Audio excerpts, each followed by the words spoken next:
Good morning students. BSc part second mathematics के paper first abstract algebra हमने start किया। उसमें पिछले लेक्चर्स में हमने पढ़ा था सेट के बारे में, समुच्चय के बारे में। आज हम इस लेक्चर में पढ़ेंगे रिलेशन के बारे में, संबंध क्या होता है। तो हम रिलेशन डिफाइन कर रहे हैं यहाँ पे। रिलेशन क्या होगा, कोई भी दो यदि कोई नॉन एम्प्टी सेट्स हैं, उनके अवयव के बीच में कोई भी कनेक्शन यदि है, कोई भी किसी भी तरह का कनेक्शन यदि है, तो हम उसको कहते हैं रिलेशन। इस तरह का, जैसे हम बात करें कोई भी दो नॉन एम्प्टी, दो या दो से ज़्यादा हो सकते हैं। यहाँ पे ए और बी यदि कोई दो नॉन एम्प्टी सेट्स हैं, देन ए रूल आर, कोई एक ऐसा नियम हो जो क्या करे, which associates elements of A to elements of B. समुच्चय ए और समुच्चय बी के अवयव के बीच में कोई से उससे संबद्ध हो, एसोसिएट हो दोनों सेट्स या दोनों समुच्चय के जो अवयव यदि इस तरह से किसी भी तरह से उनके बीच में कोई कनेक्शन है, तो वो जो कनेक्शन है वो क्या कहलाएगा, संबंध कहलाएगा, रिलेशन कहलाएगा। It's called a relation from A to B. हम इसको मैथमेटिकली किस तरह से डिफाइन करेंगे कि यदि आर कोई रिलेशन है, हम उस कनेक्शन का क्या नाम दे रहे हैं, आर। और यदि कोई सेट ए है, उसका कोई एलिमेंट ए है, वो उससे दूसरा सेट बी के किसी एलिमेंट बी के साथ उनके यदि कोई कनेक्शन है, तो हम उसको इस तरह से लिखते हैं ए आर बी। यहाँ पे आर उस रिलेशन का नाम है, उस नियम का नाम है जिस नियम के तहत समुच्चय ए का ये ए अवयव समुच्चय बी के बी अवयव के साथ कनेक्शन है। तो हम उसको इस तरह से लिखेंगे ए आर बी, और या फिर इस तरह से लिखेंगे ए और बी। हम इसको आगे डिफाइन करेंगे। हमने किया था ऑर्डर्ड पेयर के फॉर्म में A comma B belongs to R की, और हम इसको बोलेंगे किस तरह से, A is related to B under the relation R. उस रिलेशन आर के तहत ए का बी से संबंध है। हम उसको इस तरह से बोलेंगे यदि कोई दो एलिमेंट्स के बीच में किसी भी तरह का कनेक्शन है, तो यदि कोई ए सेट का कोई एलिमेंट है A is not related to B, यदि उसका रिलेशन नहीं है उसके साथ, तो हम उसको किस तरह से लिखेंगे, यहाँ पे ये इस तरह से होगा, आर क्रॉस हो जाएगा, A is not related to B. या फिर इस तरह से लिखेंगे A comma B does not belongs to R, उस रिलेशन में ये बिलोंग नहीं करता है। तो हम यहाँ पे रिलेशन डिफाइन कर सकते हैं। यदि आर कोई रिलेशन है सेट ए से सेट बी के बीच में, तब क्या होगा, R is a set of order. आपने देखा भी यहाँ पे कि ये जब भी कोई एलिमेंट ए किसी दूसरे एलिमेंट से यदि उसका कनेक्शन है, तो हम उसको किस तरह से लिखते हैं, इस तरह से A R B, A is related to B. या फिर इस तरह से लिखेंगे कि ए कॉमा बी जो ऑर्डर्ड पेयर है वो किस में बिलोंग कर रहा है, आर में। तो हम यहाँ पे कह सकते हैं यहाँ पे कि जो रिलेशन है वो क्या है, सेट ऑफ ऑर्डर्ड पेयर्स, क्रमित युग्मों का समुच्चय। और ये किस तरह से है, such that first elements belongs to the set A and second element belongs to the set B. यहाँ पे जितने भी जो इस ऑर्डर्ड पेयर के फर्स्ट एलिमेंट है या फर्स्ट कंपोनेंट है, वो पहले वाले सेट से बिलोंग करेगा, और जो सेकंड एलिमेंट बी है वो सेकंड वाले एलिमेंट से बिलोंग करेगा। तो यहाँ पे रिलेशन क्या हो गया, सेट ऑफ ऑर्डर्ड पेयर्स। हम इसे इस तरह भी लिख सकते हैं, R is equal to set of ordered pairs. Set किस तरह से होंगे, यहाँ पे पहला एलिमेंट दूसरे के साथ रिलेशन में रिलेटेड है, और पहला एलिमेंट ए किससे बिलोंग कर रहा है, इस पहले सेट ए से, और दूसरा जो कंपोनेंट है या दूसरा एलिमेंट किससे बिलोंग कर रहा है, सेट बी से।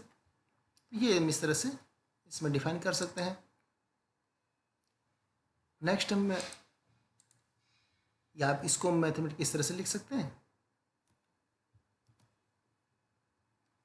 ये R is the subset of, क्या हो जाएगा, एक क्रॉस पे अभी हमने कहा कि ऑर्डर्ड पेयर्स का सेट है। ऑर्डर्ड पेयर्स का सेट है, क्या मतलब, ऑर्डर्ड पेयर्स का सेट क्या कहलाता है, कार्टेशियन प्रोडक्ट।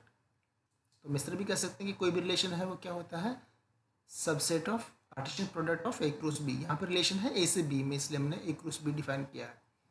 तो यहाँ पे ये डेफिनेशन हो जाएगी कि any relation R from A set A to set B is the subset of A cross B, और या Cartesian product of A cross B.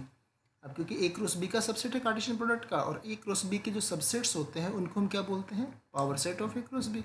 इसके जो भी जितने भी पॉसिबल सबसेट्स होंगे उनका सेट क्या कहलाता है, power set of A cross B. तो हम इस तरह भी कह सकते हैं कि आर क्या है, relation R is a member of power set of A cross B. आप या चाहे इस तरह से लिखें या फिर इस तरह से लिखें। रिलेशन आप दो तरह से लिख सकते हैं, या एक तो इस तरह से रोस्टर फॉर्म में, या फिर सेट बिल्डर फॉर्म में भी लिख सकते हैं। फॉर एग्जांपल जैसे कोई भी दो सेट है ए और बी, ए ये रहा और बी ये इस तरह से है, और हमने जैसे ये कोई रिलेशन हमने डिफाइन कर दिया कि R is the set of ordered pairs x comma y such that x is equal to 4y-3। इस तरह से कोई रिलेशन है दोनों एलिमेंट्स के बीच में। यहाँ पे जो एक्स है वो सेट ए से लेंगे और वाई बी से लेंगे। अब आप देख सकते हैं इसमें वाई में से ये जो वाई बी के एलिमेंट्स हैं, बी में से जैसे हमने कोई भी वन यहाँ पे वन रखा, तो यहाँ पे वाई की वैल्यू यदि वन रखते हैं तो 4-3 1 हो गया, तो एक्स की वैल्यू 1 हो गया। तो क्या ए में 1 है, ए में 1 नहीं है, इसलिए हम कह सकते हैं 1 का कोई रिलेशन नहीं है ए के साथ। अब दो हम देखते हैं 2 के लिए, तो यदि हम 2 रखें यहाँ पे, ये कितना हो जाएगा, यहाँ पे यदि हम बात करें तो ये हो जाएगा 4 × 2 -3, ये हो गया 8 - 3 = 5। 5 है यहाँ पे, इसका मतलब हो गया ये तो किस में है, ए में, और ये 2 किस में था, ये ना 4y-3 ये था बी में। तो इसका मतलब ये हो गया पहला एलिमेंट, पहला किस में से लेना है आपको, ए सेट में से। तो 5 का रिलेशन किसके साथ हो गया, 2 के साथ। हम इसको इस तरह भी लिख सकते हैं ऑर्डर्ड पेयर की फॉर्म में 5,2। आप देख सकते हैं 5,2 है इसमें। इसी तरह से और आगे भी हम देख सकते हैं, यदि इसमें से 3 लेते हैं तो ये कितना हो जाएगा, 4 - 3 -3 4y-3, तो ये हो गया 12 - 3 = 9। 9 है इसमें, नहीं है, इसलिए इसका रिलेशन नहीं होगा। इस तरह से हम और भी यहाँ पे कह सकते हैं। तो ये सेट बिल्डर फॉर्म हो गया और ये रोस्टर फॉर्म हो गया। यहाँ पे कुछ गलती है, यहाँ पे इसमें 3 का जो रिलेशन है वो हो जाएगा 9, इसमें नहीं है, आप इसको 9 कर दीजिए यहाँ पे, या क्योंकि इसमें लिखा हुआ नहीं, कुछ इसमें मिसप्रिंट है, आप देख लीजिएगा। नेक्स्ट हम देखते हैं इसमें, तो इस तरह से यदि हम रोस्टर फॉर्म में लिखते हैं हर ऑर्डर्ड पेयर को, या फिर किसी रूल के में लिखते हैं, तो ये कहलाता है सेट बिल्डर फॉर्म। नेक्स्ट हम बात करें नंबर ऑफ रिलेशंस की, कितने रिलेशन होंगे इसमें। किसी भी सेट, यदि कोई सेट ए है उसमें यदि m एलिमेंट है और किसी सेट बी में n एलिमेंट है, तो हमने कहा कि रिलेशन क्या होता है, ए क्रॉस बी की सबसेट्स। तो ए क्रॉस बी के एलिमेंट्स कितने हो जाएंगे, m × n। तो इसके पावर सेट में कितने एलिमेंट होंगे, हमने पिछले लेक्चर में पढ़ा था पावर सेट में कितने एलिमेंट, यदि किसी सेट ए में इसके, यदि किसी सेट ए में n एलिमेंट है तो इसके पावर सेट में कितने एलिमेंट हो जाएंगे, इसमें 2 की पावर n। तो यहाँ पे क्योंकि रिलेशंस क्या होते हैं, ए क्रॉस बी के सबसेट्स, तो ए क्रॉस बी में power set of A cross B में कितने हो जाएंगे, 2 की पावर mn। तो टोटल नंबर ऑफ सबसेट्स कितने हो जाएंगे, इतने। और जो ए क्रॉस बी के जितने भी सबसेट्स होते हैं वो ही रिलेशंस होते हैं, तो टोटल नंबर ऑफ रिलेशंस कितने हो जाएंगे इस बी में, 2 mn। तो ये ए से बी में है, और यदि किसी सेट ए से ए में ही रिलेशन की बात करें तो यहाँ पे, तो ए से ए में कितने हो जाएंगे, ए टू इटसेल्फ 2 m × n, मतलब m², 2 की पावर m², इतने रिलेशन हो जाएंगे ए से ए में किसी सेट। और हम इसको हम बोलेंगे भी आगे कि इसको भी, यदि किसी सेट ए से ए में ही रिलेशन होता है तो हम इसको किस तरह से बोलते हैं कि R is relation on A set A, या फिर इन ए सेट ए। जैसे हम एक एग्जाम्पल लेते हैं यहाँ पे, से यहाँ पे कोई दो सेट है ए और बी, ए में ये एलिमेंट है और बी में है इस तरह से। ए क्रॉस बी में क्या होंगे ऑर्डर्ड पेयर्स, 1 का ए के साथ रिलेशन, फिर 1 का बी के साथ relation, 2a 2b 3a 3b। ए में कितने एलिमेंट है, 3, और बी में कितने एलिमेंट है, 2। ए क्रॉस बी में कितने एलिमेंट हो जाएंगे, 6। तो इसकी power set of A cross B में कितने हो जाएंगे, 2⁶ = 64। तो टोटल रिलेशन ए से बी में कितने बनेंगे, 64 रिलेशंस बनेंगे यहाँ पे, यदि इसमें 3 एलिमेंट है और यहाँ पे, तो 64 रिलेशंस यहाँ पे डिफाइन हो जाएंगे ए से बी में।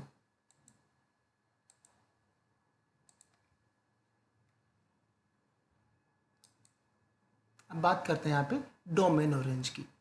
डोमेन और रेंज का क्या मतलब है? किसी रिलेशन का डोमेन, इसको हिंदी में कहते हैं हम प्रांत और परिसर। ये है प्रांत और ये परिसर। तो यदि कोई आर कोई रिलेशन है सेट ए से सेट बी में, तो आप जानते हैं कि सेट रिलेशन आर क्या होता है? सेट ऑफ ऑर्डर्ड पेयर्स, इस तरह से such that first element belongs to the set A and second element belongs to B. तो इसका जो डोमेन होगा वो क्या होगा? डोमेन होता है set of first elements of ordered pairs. ये जो है जितने भी ऑर्डर्ड पेयर्स होंगे उनके फर्स्ट एलिमेंट्स का जो सेट है वो क्या कहलाएगा? डोमेन। और जो सेकंड एलिमेंट्स का जो सेट है वो क्या कहलाएगा? रेंज। इस तरह से भी हम डिफाइन कर सकते हैं। तो डोमेन और रेंज आपने पढ़ा।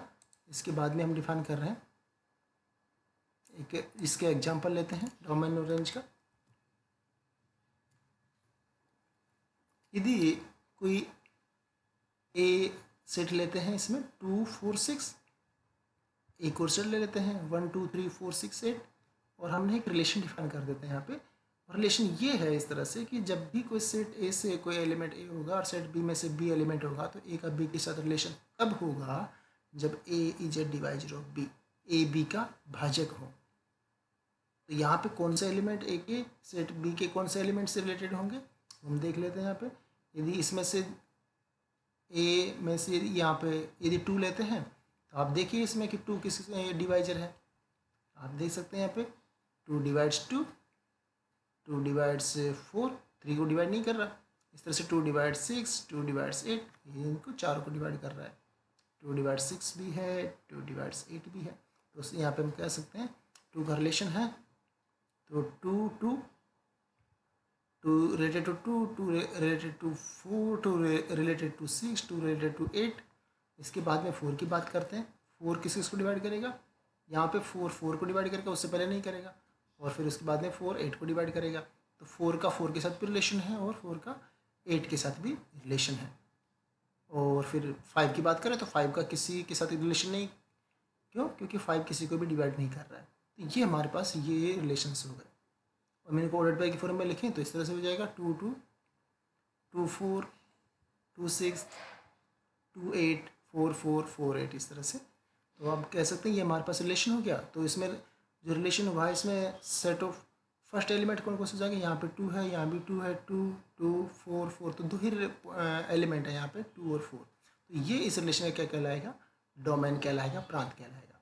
और जो सेकंड एलिमेंट्स का सेट है वो कौन से हो जाएंगे? 2 4 6 8, यहीं पे है 2 4 6 8, 4 एलिमेंट है। तो ये इस क्या कहलाएगी?